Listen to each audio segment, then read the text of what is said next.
ہم وہی کہیں گے جو ہمارا دین ہم کو بتاتا ہے. عمل کرو تو تمہارا بھلا ہے، نہیں کوئی عمل کرے تو نقصان ہمارا نہیں ہے. بسم اللہ الرحمن الرحیم نحمده ونصلي ونسلم على رسوله الكريم اما بعد فاعوذ باللہ من الشیطان الرجیم. بسم اللہ الرحمن الرحیم. ان اللہ وملائکته یصلون علی النبی یا ایہا الذین آمنوا صلوا علیہ وسلموا تسلیما. اللہم صل علی سیدنا ومولانا محمد وبارک وسلم صلاۃ وسلاما علیک یا رسول اللہ صلی اللہ تعالی علیہ وسلم. السلام علیکم ورحمۃ اللہ وبرکاتہ. بارگاہ رسالت مآب صلی اللہ علیہ وسلم میں ایک مرتبہ اور درود پاک کا نذرانہ پیش کر لیں. صلی اللہ علی النبی الامی والہ صلی اللہ علیہ وسلم صلاۃ وسلاما علیک یا رسول اللہ صلی اللہ تعالی علیہ وسلم. آج انشاءاللہ تعالی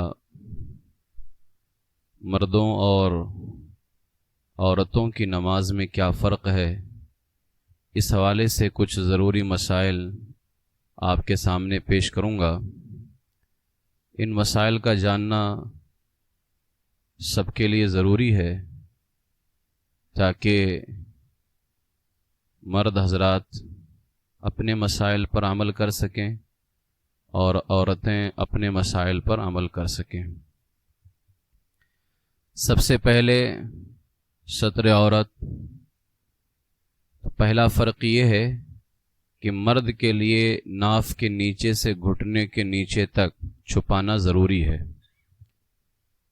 اور عورت کے لیے چہرہ، دونوں ہاتھ کی ہتھیلیاں اور دونوں پاؤں کے تلووں کے علاوہ جسم کا ہر حصہ حتیٰ کہ لمبے بالوں اور کلائیوں کو بھی چھپانا ضروری ہے. ساتھ دوپٹہ اور کپڑے اتنے موٹے ہوں کہ بال یا جسم کا کوئی بھی حصہ نظر نہ آئے.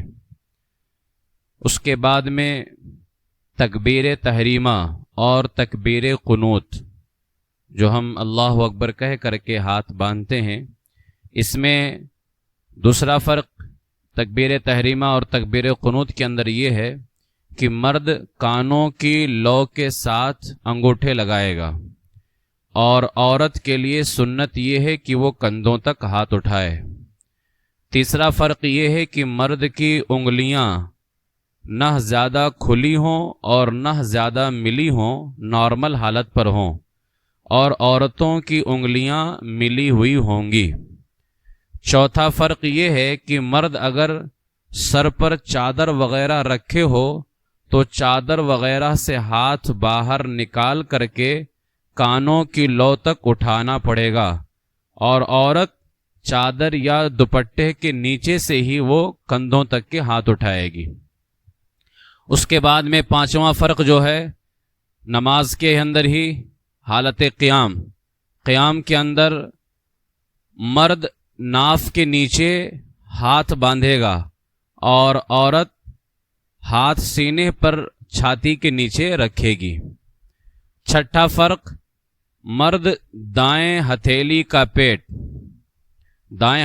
پیٹ یہ ہوتا ہے، تو مرد دائیں ہتھیلی کا پیٹ بائیں ہتھیلی کی کلائی کے سرے پر یہاں پر اس طرح سے رکھے گا، اور دائیں ہاتھ کے انگوٹھے اور چھوٹی انگلی کے ساتھ کلائی کے ارد گرد پکڑے گا، اور باقی 3 انگلیاں کلائی کی پیٹھ پر سیدھی اور نارمل حالت میں، نہ انگلیاں ملا کر کے اور نہ ہی پھیلا کر کے سیدھی رکھے گا. اور عورت جو ہے بائیں ہاتھ کی پیٹھ پر، بائیں ہتھیلی کی پیٹھ پر دائیں ہتھیلی کو وہ رکھے گی اس طرح سے. اس کے بعد میں 7واں فرق رکوع کے اندر مرد رکوع میں مکمل جھکے گا، اور عورت اتنا جھکے گی کہ ہاتھ گھٹنوں کو پہنچ جائے. بس سمجھ میں بات آ رہی ہے کہ نہیں سمجھ میں آ رہی ہے؟ مرد رکوع میں مکمل طریقے سے جھکے گا اور عورت اتنا جھکے گی کہ ہاتھ گھٹنوں کو پہنچ جائے. بس. 8واں فرق مرد رکوع میں کمر اور سر دونوں بالکل سیدھے اور برابر رکھے گا، سر اوپر نیچے نہیں ہونی چاہیے، کمر کے برابر ہی سر ہوگا مرد کا، اور اس طرح سے کہ اگر پانی سے بھرا ہوا پیالہ رکھ دیا جائے تو وہ نہ گرے۔ اس طرح سے مرد کا رکوع کے اندر کمر بھی سیدھی ہونی چاہیے اور اس کا سر بھی سیدھا ہونا چاہیے، لیکن عورت رکوع میں پیٹھ سیدھی نہیں رکھے گی اور سر بھی پیٹھ کے برابر نہیں بلکہ تھوڑا سا اوپر رکھے گی وہ۔ 9واں فرق، مرد زور دے کر کے گھٹنوں کو پکڑے گا زور سے، عورت نہ زور دے گی اور نہ گھٹنوں کو پکڑے گی۔ عورت کو جھکنا ہی اتنا ہے کہ ہاتھ گھٹنے تک پہنچ جائے، بس، نہ اس کو زور دینا ہے اور نہ اس کو پکڑنا ہے، صرف اپنا ہاتھ گھٹنے تک پہنچا دینا ہے بس۔ اور جب عورت اپنا ہاتھ گھٹنے تک پہنچائے گی تو اس کی پیٹھ کبھی بھی برابر نہیں ہوگی بلکہ تھوڑا سا اوپر اٹھی ہوگی، اور پھر سر پیٹھ کے برابر نہیں بلکہ سر کو بھی تھوڑا پیٹھ کے اوپر رکھنا ہوگا۔ 10واں فرق، مرد رکوع کے اندر انگلیاں کھلی ہوئی رکھے گا اور عورت انگلیوں کو ملا کر کے رکھے گی۔ 11واں فرق، مرد گھٹنوں کو سیدھا رکھے گا رکوع کے اندر، اپنی ٹانگ اپنا پاؤں مرد کیا رکھے گا؟ سیدھا رکھے گا، اور عورت گھٹنوں کو تھوڑا سا جھکا کر کے رکھے گی، آگے کی طرف نکال کر کے، تھوڑا سا، زیادہ نہیں۔ اس کے بعد میں 12واں فرق، سجدے کے اندر مرد بالکل کھل کر کے سجدہ کرے گا اور عورت مکمل سمٹ کر کے سجدہ کرے گی۔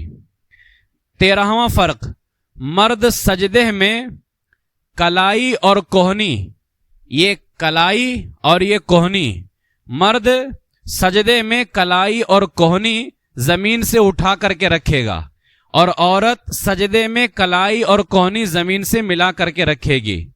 اس لیے مردوں کو منع کیا گیا ہے کہ کتوں کی طرح سجدہ نہ کرے ہو۔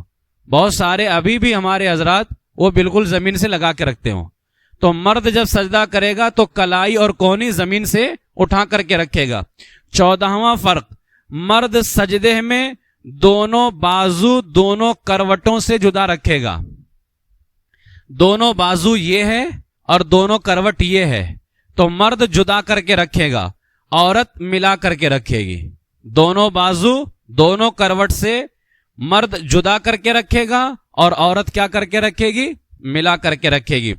15واں فرق، مرد سجدے میں پیٹ کو ران سے جدا رکھے گا اور عورت ملا کر کے رکھے گی۔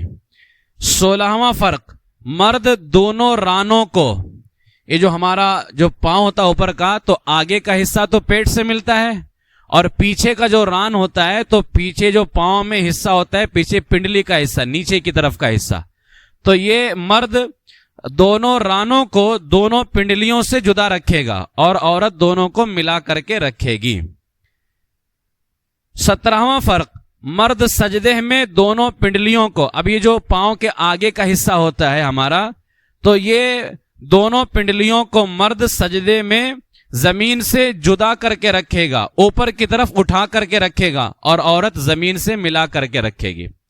اب یہ جو ابھی بتایا گیا تھا 12واں فرق کہ مرد بالکل کھل کر کے سجدہ کرے گا، اب ظاہر سی بات ہے اس کی کلائی اور اس کی کوہنی بھی زمین سے نہیں لگے گی، بازو کروٹ سے نہیں لگے گا، ٹھیک ہے، اس کے بعد میں پیٹ ران سے نہیں لگے گا، ران پنڈلی سے نہیں لگے گا اور نیچے کی پنڈلی زمین سے نہیں لگے گی، بالکل کھل کر کے، اور عورت مکمل سمٹ کر کے سجدہ کرے گی۔ کیسے؟ اس کی کلائی اور اس کی کوہنی دونوں زمین سے لگے گی، کروٹ اس کے بازو سے لگے گا اور پیٹ اس کی ران سے لگے گا اور ران پیچھے کا نیچے پنڈلی سے لگے گا اور پنڈلی جو ہے وہ زمین سے لگے گی۔ تو اس طرح سے مرد بالکل کھل کر کے سجدہ کرے گا اور عورت مکمل سمٹ کر کے سجدہ کرے گی، اس لیے کہ پردہ اسی میں ہے اور نماز کے اندر پردے کا اہتمام ضروری ہے۔ اس کے بعد میں 18واں فرق، مرد پاؤں کی انگلیوں پر سجدہ کرے گا اور قبلہ رخ انگلیوں کو رکھے گا۔ جب سجدے میں جائے گا تو مرد اپنی انگلیوں پر سجدہ کرے گا اور انگلیوں کا پیٹ اور انگلیوں کا رخ کدھر رہے گا؟ قبلہ کی طرف رہے گا، اور عورت جو ہے دونوں پاؤں سیدھے طرف نکال کر کے سجدہ کرے گی وہ۔ 19واں فرق، مرد جلسے اور قاعدے کے اندر، جلسہ کہتے ہیں دونوں سجدوں کے درمیان بیٹھنے کو، تو مرد جلسے اور قاعدے میں سیدھا پاؤں کھڑا کر کے اس کی انگلیاں قبلہ رخ رکھے گا اور الٹا پاؤں بچھا کر کے اس پر بیٹھے گا۔ عورت جلسے اور قاعدے میں دونوں میں پاؤں سیدھی طرف نکال کر کے بیٹھے گی۔ 20واں فرق، مرد جلسہ اور قاعدے دونوں میں دونوں ہاتھ، جو ہاتھ رکھتے ہیں ہم قاعدے کے اندر یا جلسے میں، تو دونوں ہاتھ دونوں رانوں پر گھٹنوں کے قریب اس طرح سے مرد رکھے گا کہ ہاتھوں کی انگلیاں گھٹنوں کے کنارے پر ہوں، نیچے لٹک نہ رہی ہوں۔ تو مرد اس طرح اپنے ہاتھ رکھے گا، اور عورت جو ہے جلسے اور قاعدے میں دونوں ہاتھ دونوں رانوں کے درمیان رکھے گی، یعنی مرد بالکل آگے کی طرف رکھے گا گھٹنوں کے قریب، اور عورت جو ہے دونوں رانوں کے درمیان میں اپنا ہاتھ رکھے گی، جلسے اور قاعدے میں دونوں میں۔ یہ 20 فرق جو کچھ موٹے موٹے فرق ہیں عورتوں اور مردوں کی نماز کے اندر کیا فرق ہے اس حوالے سے، لہٰذا تمامی حضرات ان مسائل پر عمل کریں۔ جو عورتیں ہیں وہ اپنے مسائل پر عمل کریں، اور جو مرد حضرات ہیں وہ اپنے مسائل پر عمل کرنے کی کوشش کریں۔